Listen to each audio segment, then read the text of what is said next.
আমরা দুইটা প্রশ্ন কমন পাবো এরকম একটা মানে নিশ্চয়তা আছে না? সেই নিশ্চয়তা হতে পারে এই 6 নাম্বার অধ্যায় থেকে। আবার 7 নাম্বার অধ্যায় সরকার কাঠামো, সরকারের অঙ্গসমূহ, অর্থাৎ দুইটা প্রশ্ন কমন আসবে এমন চ্যাপ্টারের তালিকায় 6 নাম্বার এবং 7 নাম্বার অধ্যায়টা আছে। এর পরবর্তীতে আমরা আর যাব না, এই পর্যন্ত পড়লেই যথেষ্ট।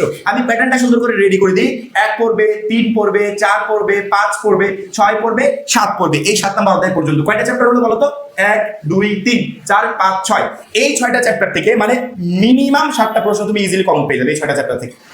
এই 6টা চ্যাপ্টার পড়লে মানে 10টা চ্যাপ্টারের ভিতর এই 6টা পড়লে এখান থেকে 7টা প্রশ্ন তুমি ইজিলি কমন পেয়ে যাবে। আমরা বিগত কয়েক বছরের শুধুমাত্র 22 থেকে 25 এরকম না, আমরা বিগত 15 থেকে 25 পর্যন্ত টোটালি অ্যানালাইসিস করেছি। অনেকগুলো চ্যাপ্টার থেকে প্রায় প্রত্যেকটা বছর প্রশ্ন হয়, অনেকগুলো চ্যাপ্টার থেকে এক বছরে 2টা প্রশ্ন হয়, এক বছরে একটা প্রশ্ন হয়, অনেকগুলো চ্যাপ্টার থেকে তেমন একটা প্রশ্নই আসে না। এই টোটাল বিষয়গুলো অ্যানালাইসিস করে তার পরবর্তীতে আমাদের কাছে মনে হয়েছে এই চ্যাপ্টারগুলো আমাদের পৌরনীতি প্রথম পত্রের সবথেকে গুরুত্বপূর্ণ চ্যাপ্টার, যেগুলো থেকে প্রশ্ন আসবে এবং 2টা প্রশ্ন আসার সম্ভাবনা আছে। যে চ্যাপ্টারগুলো, সেই চ্যাপ্টারগুলো এখান থেকে ইনক্লুড আছে 6 এবং 7 এর ভিতরে যে কোনো একটা অধ্যায় থেকে। সেক্ষেত্রে আমি যদি এই 6টা চ্যাপ্টার পড়ি তাহলে 7 প্রশ্ন ইজিলি কমন পেয়ে যাব। এর অতিরিক্ত আমাকে আর পড়তে হবে না। 10টা চ্যাপ্টার পড়তে গেলে আমি সামনের এই শর্ট টাইমে কখনো শেষ করতে পারবো না। আমার সাবজেক্ট কিন্তু একটা না, আরো অনেকগুলো আছে। সেক্ষেত্রে আমরা শুধুমাত্র মানে শর্ট টাইম দিব শর্ট চ্যাপ্টারের পিছনে, যাতে আমি অল্প সময় বেস্ট একটা প্রিপারেশন নিতে পারি। এখন 7টা চ্যাপ্টার তো দিয়ে দিলাম, এই শুধুমাত্র 7টা চ্যাপ্টার না। যদি মনে করো যে ভাইয়া আমি এখান থেকে 3 নাম্বার অধ্যায়টা পড়বো না, আমি এখান থেকে 9 নাম্বার জনসেবা আমলাতন্ত্র পড়বো, কোনো প্রবলেম নেই, তুমি পড়তেই পারো, সেটা তোমার ইচ্ছা। তবে আমি 6টা চ্যাপ্টারে একটা প্যাটার্ন রেডি করে দিলাম।